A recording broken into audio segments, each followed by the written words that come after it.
Welcome to the Nick Blevins Family Ministry Podcast. Our goal is to help you maximize your church's potential.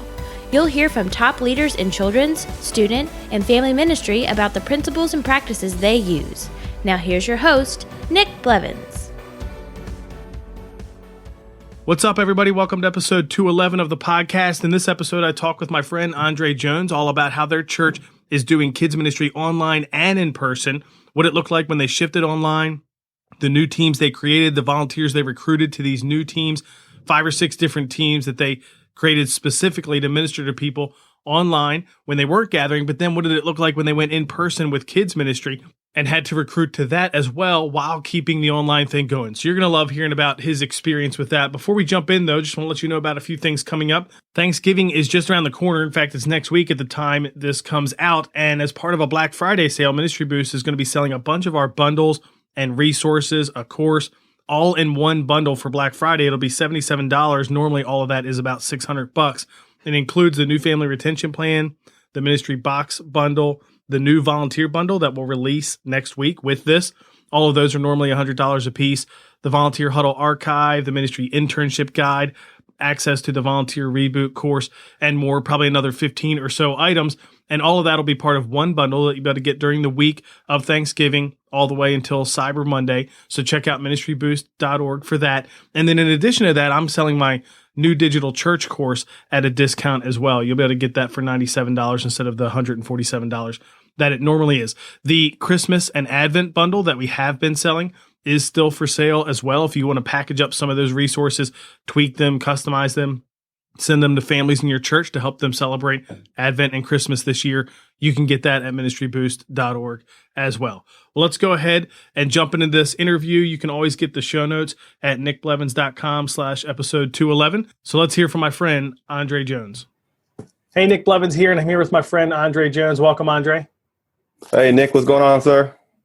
So tell us about yourself and your family and your church as we get started. Cool, man. Once again, I'm Andrae Jones. I'm out in Plano, Texas, which is like north of Dallas, because everybody comes to Dallas and they just assume like everything is right around the corner. It's not. And so I'm north of it. Married 11 years, 2 kids. Like all of my kids are out of kids ministry now. And so I have a 14-year-old and now a 12-year-old. And so, man, I've been at one community church. We're like 5 campuses now because everybody has an e-campus. And so 4 physical, 1 e-campus, and just been loving it, making it happen. And so that's me in a nutshell, kids, wife, ministry, making it happen. Awesome. We're going to talk about digital ministry, specifically in next gen and kids and students, and like, what does that look like? Mm-hmm. And so I'm just curious to hear more about all the things that your church has been doing in the digital world. COVID-19 obviously started that for you, but those are things you want to keep in place. So let's just start with your children's ministry and what that looked like in terms of, instead of like the weekend option, or if you didn't come that weekend, what does it look like online? What are you offering there? Yeah, so if you're in person, you're definitely getting that experience. But online, we offer an experience for our preschoolers and also our elementary age kids.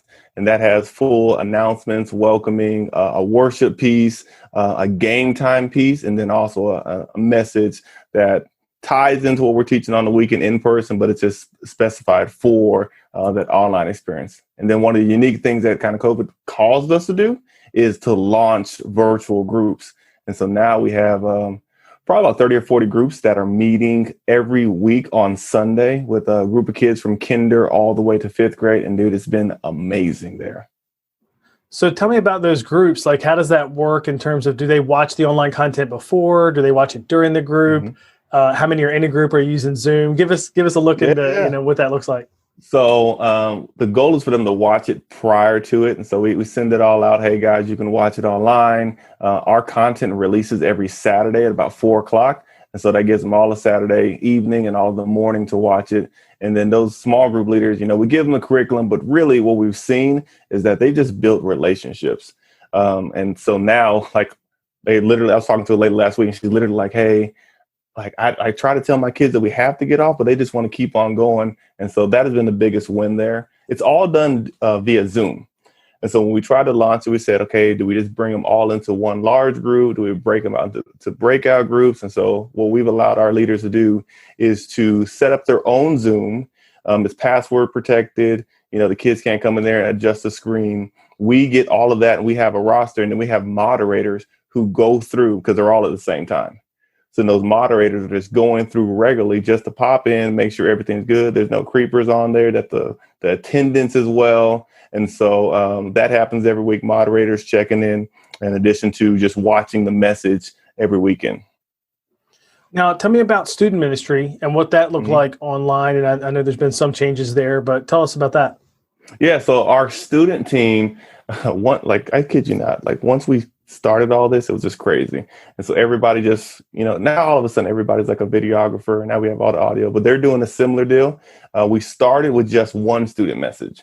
And so it was similar concept, announcements, worship, a little fun activity, and then they do the message. And what we found out is that our middle schoolers needed something a little more specified to them. And so we recently launched a middle school session, and then have a separate high school session. Some of the content is the same in regards to there's still announcements, but the message is geared more towards middle schoolers opposed to high schoolers. And the response to that has been amazing. Our team probably pulled a little bit of their hair out just trying to make that change so quick, but it's been great. And just seeing that's weekends. But then on Wednesday now for our kids, we do what we call our midweek message. And that was kind of birthed out of needing something that was kind of fun, but also drove a little bit deeper than just the weekend experience. And so myself and Mr. Cameron, we do it every week. And then our students are starting a live experience. And so they've been testing all that out because they did Instagram Live for a little bit, got a little feedback there. And so now we're going to launch this live experience. And the thought is that if it goes well, you can do a hybrid model to where, let's say, we start letting more people in. You can still stream it, but then have people in person and then not disrupt the experience. And so we're trying to pull that off. That sounds like a good idea. Now tell me about kids ministry. Those groups met on Sunday morning, same time. So very similar if they came in person. Was student ministry the same way, where your groups met the same time they used to meet, just online, or were they different times and nights? What did that look like?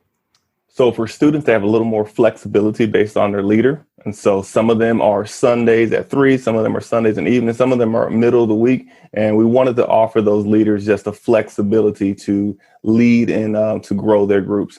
Some of them will watch the entire message and then have the conversation. Some of them just jump in and use connection time. And we've even seen some of them try to do a little hybrid model where they've either come to the church, circled up, social distancing, all that fun stuff, just so they can get some of the students outside of the house. And so it's been a big win for them. I've heard just great remarks from families just saying they appreciate it during this time. The kids are still connected, even though our campus hasn't been open yet. Yeah, sure. Now I'm interested in hearing about the volunteers. So I mentioned there's some volunteers who served in person and then they kind of switched to some kind of online role as a small group leader or something like that. I imagine some didn't make the switch. I bet you've had to recruit some new ones. So tell me all about how you've made this work so far with volunteers, and then we'll get to how you make that and in-person work. But right now, just tell me about digital. Yeah, man, dude, when I tell you, there is no book that prepared anybody for hey, here's how you launch a kids or student campus in 4 days. And so literally once it launched, we polled all our team and we just said, hey, here's some opportunities. So we broke it up into tutoring because we want to be able to provide online tutoring because we saw that kids were struggling just with doing everything at home. So we said, if you want to tutor for about an hour a week, come be a part of that. Care calls was another area. And we said, hey, if you just have the gift of gab and you just want to love on some people and shepherd them, will be a part of our care call team. Then just some people to actually be a part of our digital experience team. So if you want to host, if you want to be a part of games, if you want to help us create content, we want you to be there. And then the biggest one that we saw the response was to is the virtual small group leaders. And we just said, hey, we're going to pair you up. So if you're not the strongest, or if you're a little nervous, we'll pair you up with another leader so that you can lead a group of small groups or small group kids. And then the fifth one I thought about is we did engagement. So every week, our main church posts YouTube and Facebook. And so we have a team that is actively engaging, commenting, reaching out. Tell me your first time guest. How can we get you connected? So we invited them to serve still within our kids and student group, but be on those platforms so we can keep them connected. Now, I think you said the virtual small groups leaders, that was like the biggest response. Yep. How else did it shake down? I mean, did you get it basically what you needed in these other areas? Tutoring, for instance, comes to mind. Like, how did it shake out in terms of who went where, and did you have enough for all those different areas? Yeah. I don't know if you ever have enough. I think for tutoring, it just kind of said, here's what we can offer. And so based off of our availability, we said, hey, here's what we can offer these X amount of slots. We got about 30 tutors right now who are online.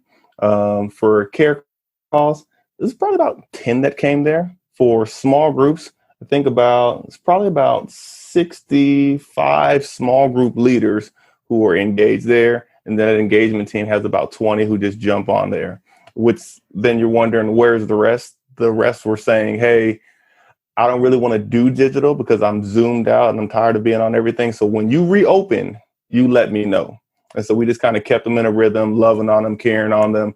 And then when we reopened, I was really surprised that we sent out another survey and people were just like, I am ready. Because I'd seen churches, I'd seen the groups, I had heard responses. And so like that kind of blessed my heart, but we still got a lot of work to do to make that happen. But them serving digitally has been amazing. The group that's been doing our recording and then coming out, like they're literally family. And so we hang out whenever we're there. We laugh. Our producer gets a little mad because she's like, hey, we got to keep going. We're like, yo, when's the last time we actually hung out with people? So it's been good digitally making that happen. Did you find some people, because I feel like we got a little bit of this when we made some of the same kinds of shifts and we recruited people to, like you called it, your digital experience team.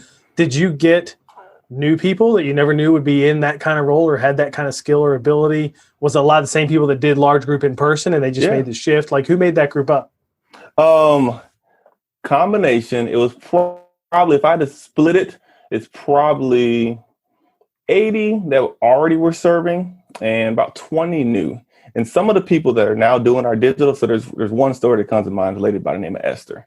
So we were literally just doing care calls. Hey, what's going on? How are you? And we talked to her. And she said, I want to get connected. And so we're like, okay, cool. Come on out. And her energy was just amazing. Anytime she gets on a call, anything, you're just like, who is she? So we invited her out. She watched for probably a month. And then she jumped in one of our games. And she has been one of our best host game time people ever. Same thing with a lady named Caitlin. So like some of them just, maybe they were starting to serve right around when everything started to shut down. And so we just kind of tapped them on the shoulder and said, hey, would you be interested in being a part of this?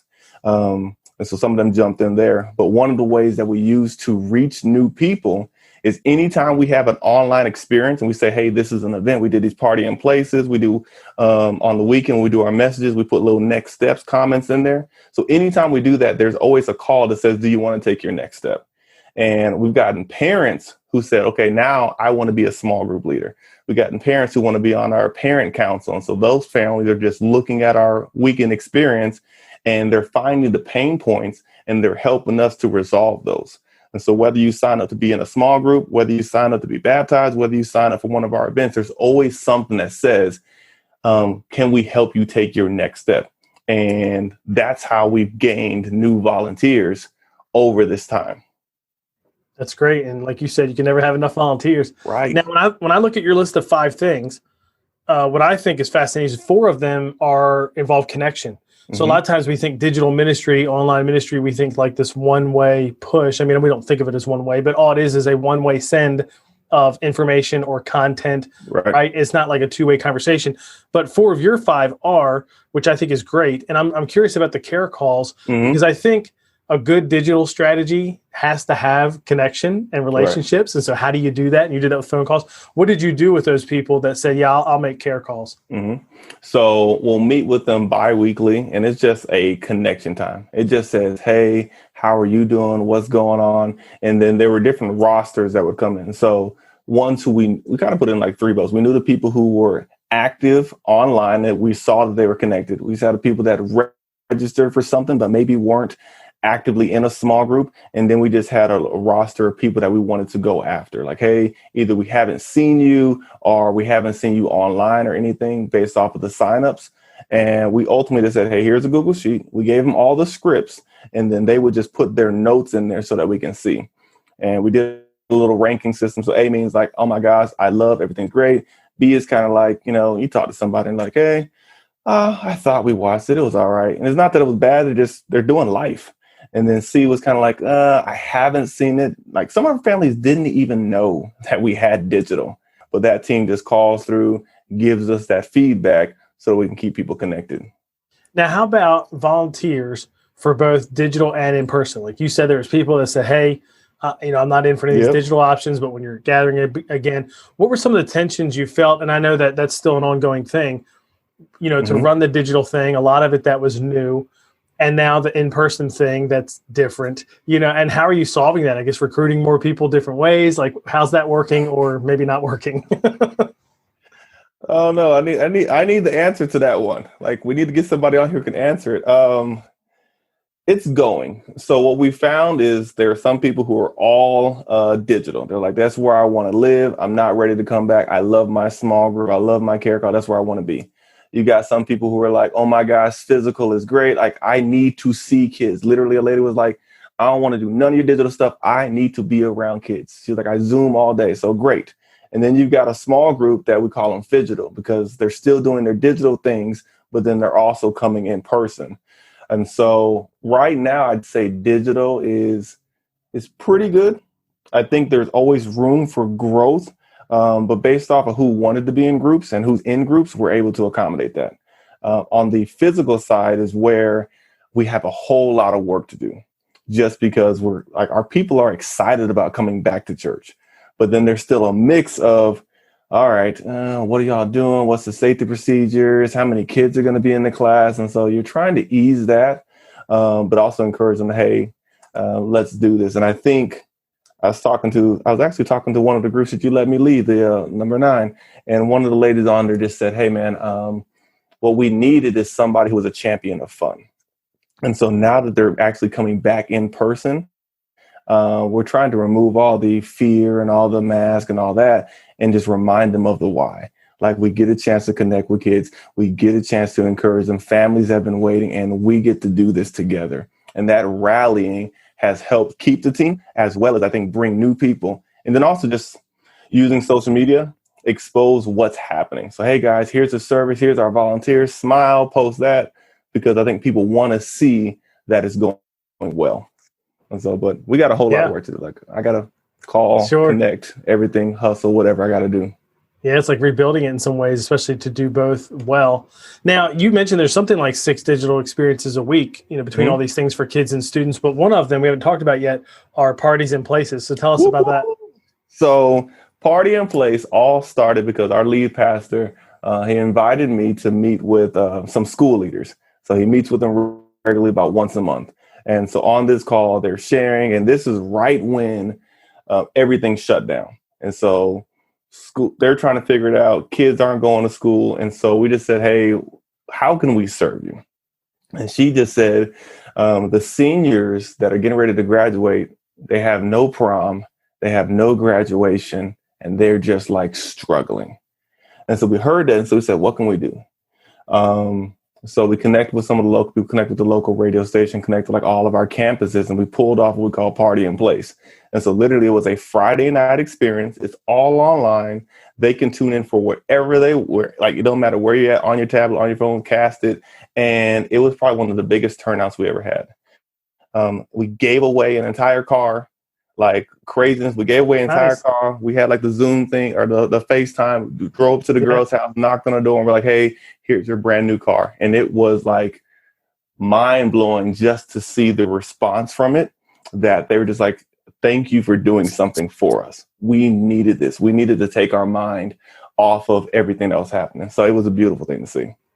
And you've done them, like you were saying, different ones each week, like kids, students, seniors, some things like that. What are some of the other components that were part of these Party in Place?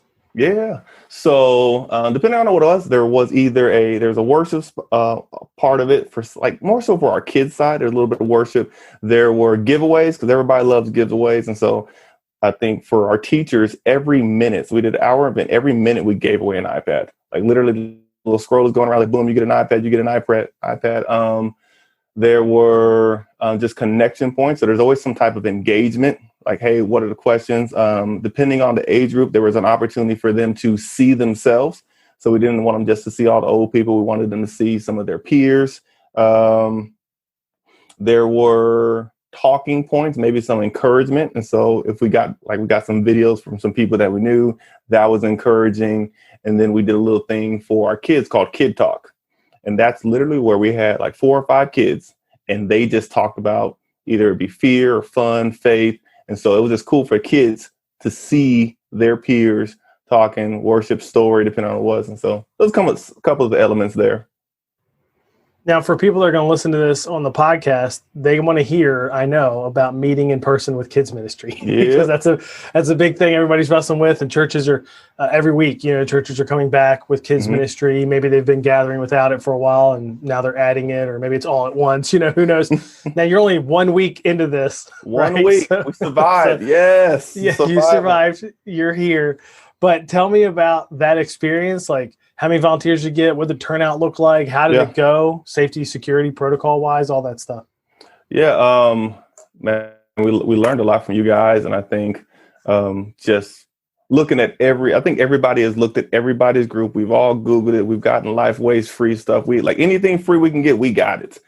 So all that was great. Got a couple people on our team, and we designated a team on reopening. And so we felt like we were going to reopen in July. And then in Texas, everything spiked. And so we just shut back down.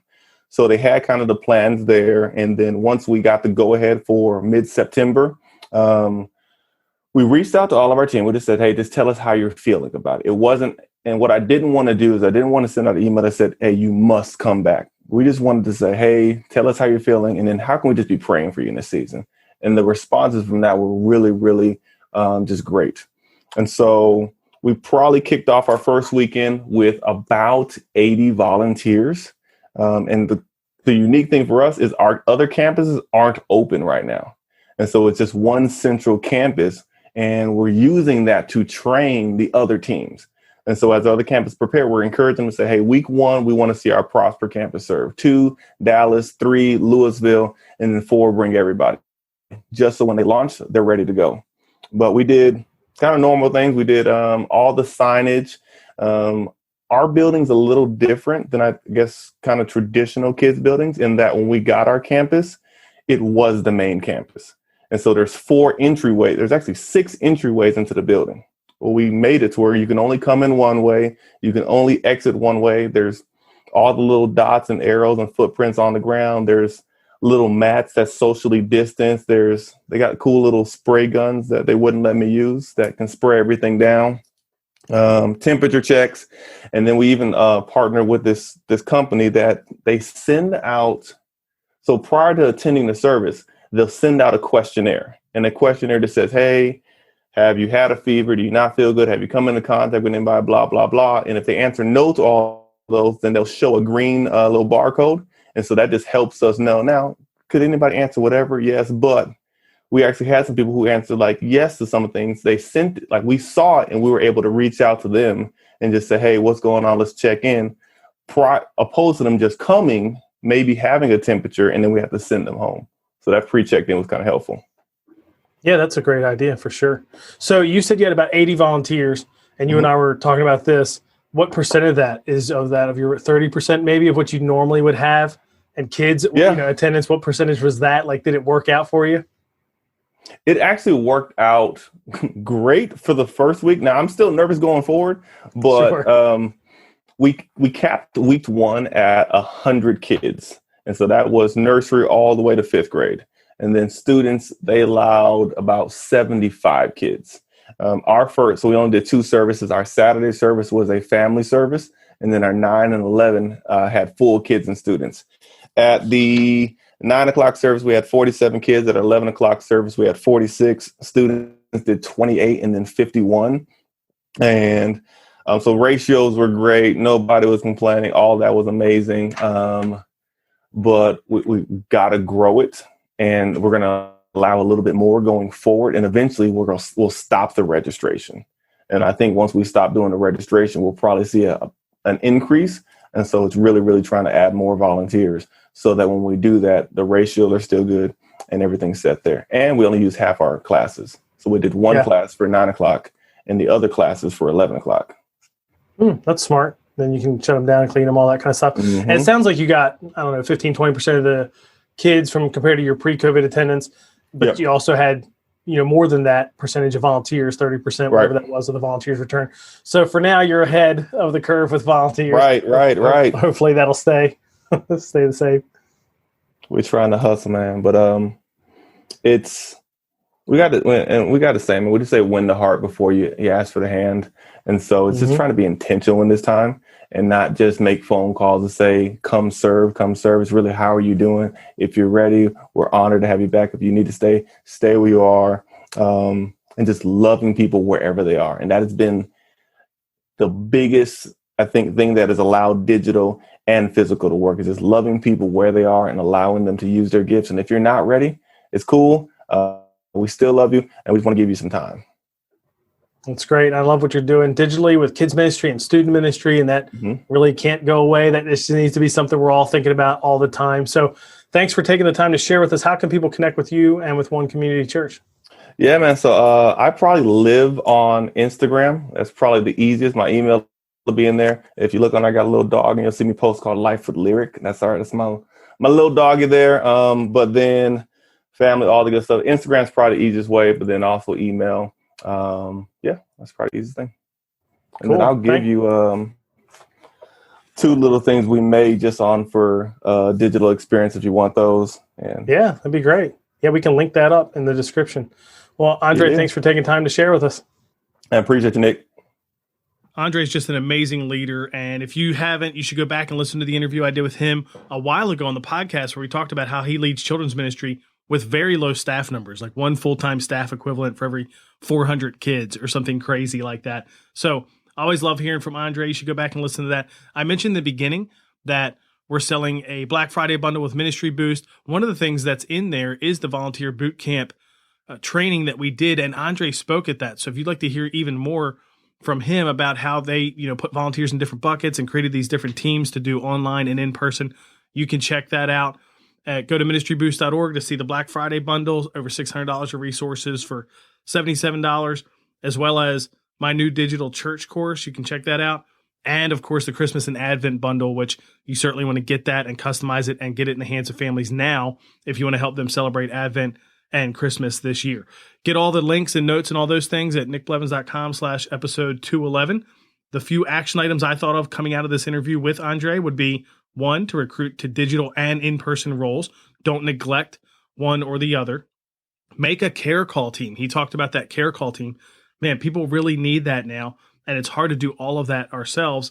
So recruit a team of volunteers. Not everybody's going to be a fit for that or is even going to like that, but there will be people who will enjoy pastoring people that way. And so make a care call team and deploy them to help serve and care for families.